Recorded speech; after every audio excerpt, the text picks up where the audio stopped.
In May of 2010, 16-year-old Kalief Browder was walking home from a party in the Bronx when he was stopped by the police and arrested for robbery.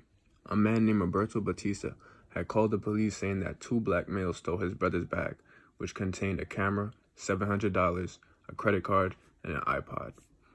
Batista identified Kalief as the man who robbed his brother.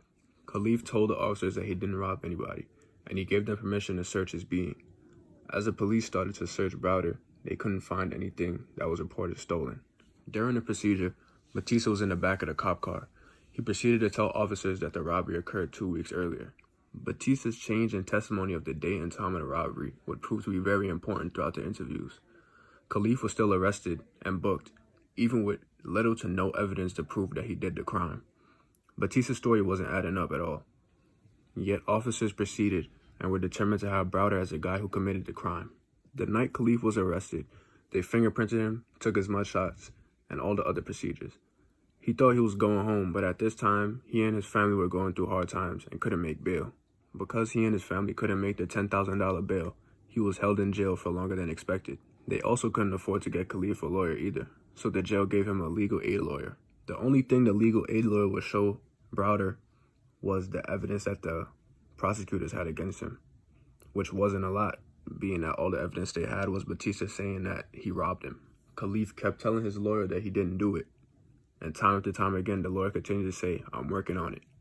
3 years had went by, and Kalief's lawyer was still working on his case. Kalief lost hope and just started to cope with being in jail.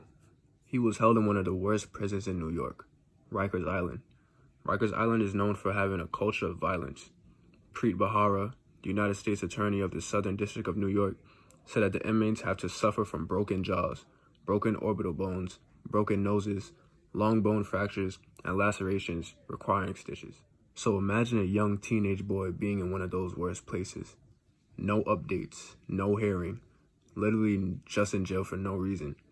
Moved out of his home with his family and into a scary place, all alone, with no guidance, just lost, not knowing what to do, waking up every day having to work out and build physical strength just to be able to defend himself against the violence that he was prone to.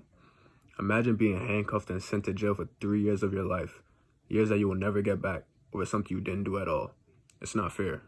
After 33 months of him being there, they offered Kalief a plea deal where he would have to admit to doing the robbery in exchange for a reduced sentence.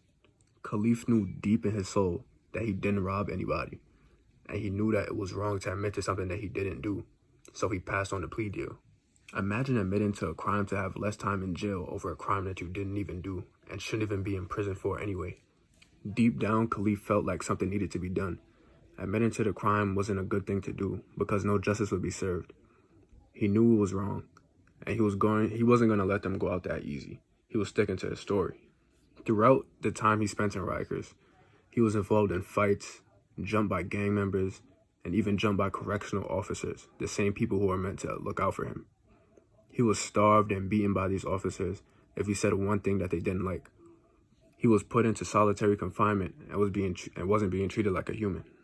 As the beatings built up, the stress built up, and he desperately needed a psychiatrist or at least somebody he could talk to.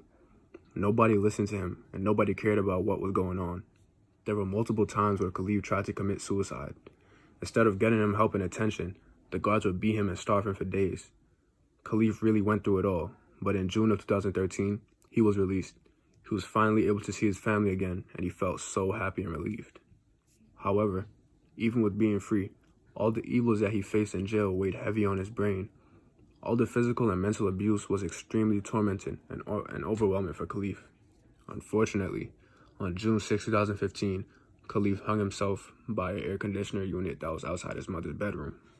Although Kalief isn't here anymore, his story still lives on. As Americans, we should all be aware of these things that happen every day. All the time, young men are incarcerated for things that they didn't do. They are sent to these prisons under horrible, inhumane conditions, put through tough times in jail, and have no choice but to stay and deal with it because they can't afford bail or a lawyer that cares. Something needs to be done for the wrongfully incarcerated. This can't continue to happen. These young men are literally being forced into the system. In honor of Kalief and anyone else going through a situation like this, justice needs to be served.